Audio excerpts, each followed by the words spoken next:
નમસ્કાર. દિવસભરના તાજા સમાચારોમાં તમારું સ્વાગત છે. તમારી સાથે હું છું પિનલગીરી ગોસ્વામી. સમાચારો વિસ્તારથી જાણીએ એ પહેલા મહત્વના સમાચારો ઉપર એક નજર. નાના ગુનાઓ માટે હવે જેલ નહીં, દંડ કરવામાં આવશે. સુરતમાં ગામડાની થીમ ઉપર ગણેશ મહોત્સવનું આયોજન. મહિલાઓને સરકાર આપશે 2 લાખની લોન. લા નીનાની અસર, સપ્ટેમ્બરમાં વધુ વરસાદની શક્યતા, પછી કડકડતી ઠંડીની શક્યતા. દીકરીઓને 50,000 રૂપિયા આપશે સરકાર. નોઈડા ગાઝિયાબાદમાં શાળા બંધ, ગુરુગ્રામમાં ઓનલાઈન. યુદ્ધની તૈયારી, વેનેઝુએલા 15,000 સૈનિકો તૈનાત કર્યા. સિદ્ધપુરમાં કેમ થાય છે સ્ત્રીઓનું શ્રાદ્ધ. ભેંસોનો તબેલો ખોલો અને કલેક્ટર જેટલું કમાઓ. ન્યૂઝ સ્વર્ણિમાં યોજના શું છે જાણી લો આ વિડીયોમાં. પરિવહન વ્યવસાય યોજનાનો પણ લાભ લઈ લો.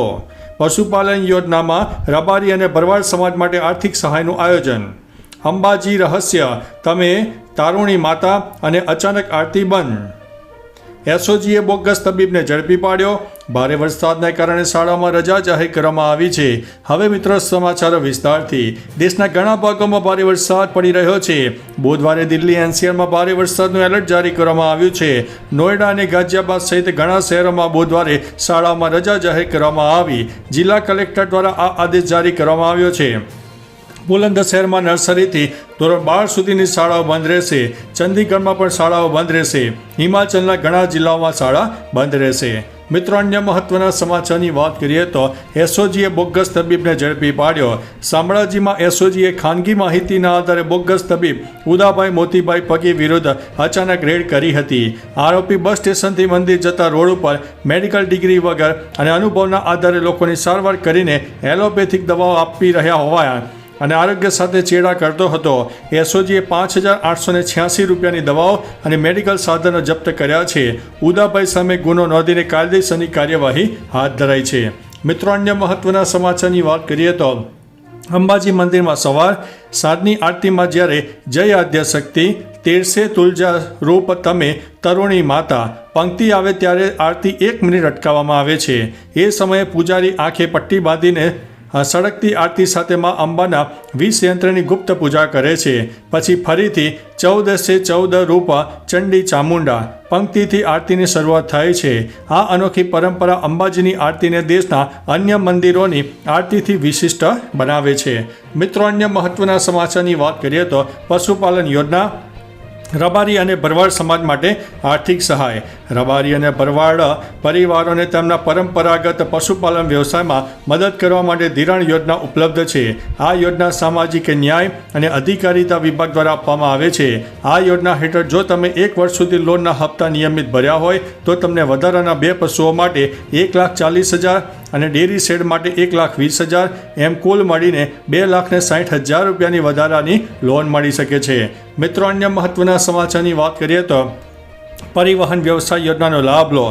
ગુજરાત ગોપાલક વિકાસ નિગમ દ્વારા પરિવહન વ્યવસાય શરૂ કરવા ઈચ્છતા ઉમેદવારો માટે લોન યોજના. આ યોજના હેઠળ કોમર્શિયલ અને પેસેન્જર વાહનો, સીએનજી ઓટો રિક્ષા, લોડિંગ રિક્ષા વગેરે જેવા વાહનો માટે 3 લાખથી લઈને 15 લાખ સુધીની લોન ઉપલબ્ધ છે. જો તમે પણ આ યોજનાનો લાભ લેવા માંગતા હોય તો SJE-gujarat.gov.in ઉપર જઈને મુલાકાત લઈ શકો છો. મિત્રો, અન્ય મહત્વના સમાચારની વાત કરીએ તો ન્યૂઝ સ્વર્ણિમાં યોજના શું છે. ન્યૂઝ સ્વર્ણિમાં યોજના રાજ્યના સામાજિક ન્યાય અને અધિકારીતા વિભાગ હેઠળ ગુજરાત ઠાકોર અને કોળી વિકાસ નિગમ દ્વારા ચલાવવામાં આવે છે, જે ખાસ કરીને મહિલાઓ માટે રચાયેલી છે.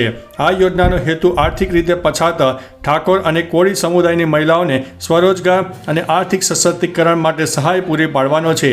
લાભાર્થીઓ ઠાકોર અને કોળી સમુદાયની મહિલાઓ. ઉદ્દેશ્ય વ્યવસાયો કે ધંધા શરૂ કરવા માટે નાણાકીય સહાય અને તાલીમ આપવી. મિત્રો, અન્ય મહત્વના સમાચારની વાત કરીએ તો ભેંસોનો તબેલો ખોલો ને કલેક્ટર જેટલું કમાઓ. 1 ભેંસ 1 લાખ રૂપિયા, 18 ભેંસ 18 લાખ રૂપિયા. 1 ભેંસનું 1 ટાઈમનું દૂધ 60 રૂપિયા પ્રતિ લીટર. 18 ભેંસનું દૂધ 200 લીટર થાય. 1 દિવસની આવક 11,000 થી 12,000 રૂપિયા. 1 મહિનાની આવક 3,60,000 રૂપિયા. બધો ખર્ચો 1,60,000 રૂપિયામાં પતી જાય. ટોટલ આવક 2 લાખ રૂપિયા વત્તા ખાતર અલગથી થાય. વાત સાચી કે ખોટું, તમારું શું કહેવું છે?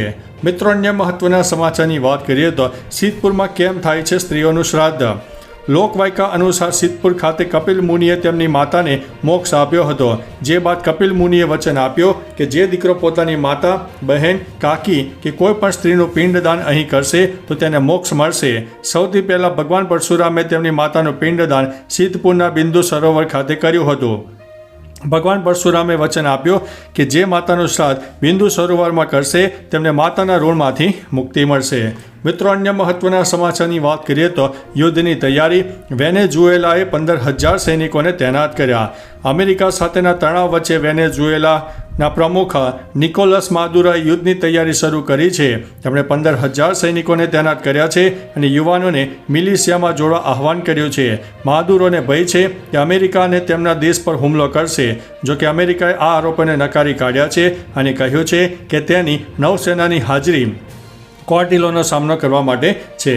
મિત્રો, અન્ય મહત્વના સમાચારની વાત કરીએ તો નોઈડા ગાઝિયાબાદમાં શાળા બંધ, ગુરુગ્રામમાં ઓનલાઈન. ઉત્તર ભારતમાં ભારે વરસાદને કારણે નોઈડા, ગાઝિયાબાદ, નૈનીતાલ અને શિમલામાં 3 સપ્ટેમ્બરના રોજ શાળાઓ બંધ રાખવાનો આદેશ આપવામાં આવ્યો છે. ગુરુગ્રામ માટે ઓરેન્જ એલર્ટ જારી કરાતા શાળામાં ઓનલાઈન ક્લાસ યોજાશે અને ઓફિસ કર્મચારીઓને ઘરેથી કામ કરવાની સલાહ અપાઈ છે. આ નિર્ણય પાણી ભરાવા અને ટ્રાફિક જામની સમસ્યાને ટાળવા માટે લેવાયો છે. મિત્રો, અન્ય મહત્વના સમાચારની વાત કરીએ તો દીકરીઓને 50,000 રૂપિયા આપશે સરકાર. ગુજરાત સરકાર દીકરીઓના શિક્ષણ અને સુપોષણ માટે સંકલ્પબદ્ધ છે. આ જ ઉદ્દેશ્ય સાથે ગુજરાત સરકારે નમો લક્ષ્મી યોજના રજૂ કરી છે. નમો લક્ષ્મી યોજના અંતર્ગત જરૂરિયાતમંદ પરિવારોની દીકરીઓને ધોરણ 9 થી 12માં ભણતર માટે કુલ 50,000ની આર્થિક સહાય આપવામાં આવે છે. આ યોજનાનો લાભ 6 લાખથી ઓછી આવકવાળા લાભાર્થીઓને થશે. આ યોજનાનો લાભ લેવા માટે શાળા દ્વારા ફોર્મ ભરવાનું રહેશે. મિત્રો, અન્ય મહત્વના સમાચારની વાત કરીએ તો લા નીનાની અસર. સપ્ટેમ્બરમાં વધુ વરસાદ પછી કડકડતી ઠંડી. વિશ્વ હવામાન સંગઠને આગાહી કરી છે કે સપ્ટેમ્બરમાં લા નીનાની અસર ફરીથી શરૂ થઈ શકે છે, જેના કારણે ઉત્તર ભારતમાં કડકડતી ઠંડી પડી શકે છે. લા નીના એ પેસિફિક મહાસાગરનો ઠંડો તબક્કો છે જે ભારતમાં ચોમાસાને મજબૂત બનાવે છે અને શિયાળાને વધુ તીવ્ર બનાવે છે. WMOના જણાવ્યા અનુસાર સપ્ટેમ્બરથી નવેમ્બર દરમિયાન લા નીનાની 55% શક્યતા છે, જેનાથી તાપમાનમાં ઘટાડો થશે. મિત્રો, અન્ય મહત્વના સમાચારની વાત કરીએ તો મહિલાઓને સરકાર આપશે 2 લાખની લોન. ગરીબી રેખા હેઠળ જીવન ગુજારતી, વિચરતી અને વિમુક્ત જાતિઓની મહિલાઓ માટે સરકાર ન્યૂ સ્વર્ણિમ યોજના લાવી રહી છે. આ યોજના હેઠળ મહિલાને 2 લાખ સુધીની લોન મળશે, જેનો વ્યાજ દર વાર્ષિક 5% રહેશે. આ માટે 21 થી 50 વર્ષની વય મર્યાદા ધરાવતી લાભાર્થી મહિલાના કુટુંબની વાર્ષિક આવકની મર્યાદા 3 લાખ સુધીની રહેશે. અરજદારને લોન મેળવવા માટે યોગ્ય જામીન આપવાના રહેશે. આ લોનની ભરપાઈ 60 સમાન હપ્તામાં કરવાની રહેશે. મિત્રો, અન્ય મહત્વના સમાચારની વાત કરીએ તો સુરતમાં ગામડાની થીમ ઉપર ગણેશોત્સવ. સુરતમાં રાંદેરમાં એક ગણેશ મંડળે ગણેશોત્સવ માટે ગામડાની અનોખી થીમ ઊભી કરી છે. ગાડું, કૂવો, ઓસરી, બાંકડા અને છાણથી લીપેલી દિવાલો જેવી વસ્તુઓનો ઉપયોગ કરીને અસલી ગામડાનો માહોલ બનાવવામાં આવ્યો છે. આ થીમનો હેતુ યુવા પેઢીને ગામડાની સંસ્કૃતિનો અનુભવ કરાવવાનો અને વડીલોને બાળપણથી યાદો તાજી કરાવવાનો છે. આ અનોખો ગણેશ મંડપ ભક્તો માટે આકર્ષણનું કેન્દ્ર પણ બન્યો છે. મિત્રો, અન્ય મહત્વના સમાચારની વાત કરીએ તો નાના ગુનાઓ માટે હવે જેલ નહીં પરંતુ દંડ થશે. ગુજરાત વિધાનસભામાં ગુજરાત જન વિશ્વાસ બિલ રજૂ કરવામાં આવશે, જેમાં નાના ગુનાઓને બિન ગુનાહિત ગણવામાં આવશે. આ કાયદા હેઠળ નાના ગુનાઓ માટે સજાને બદલે નાણાકીય દંડની જોગવાઈ કરવામાં આવશે.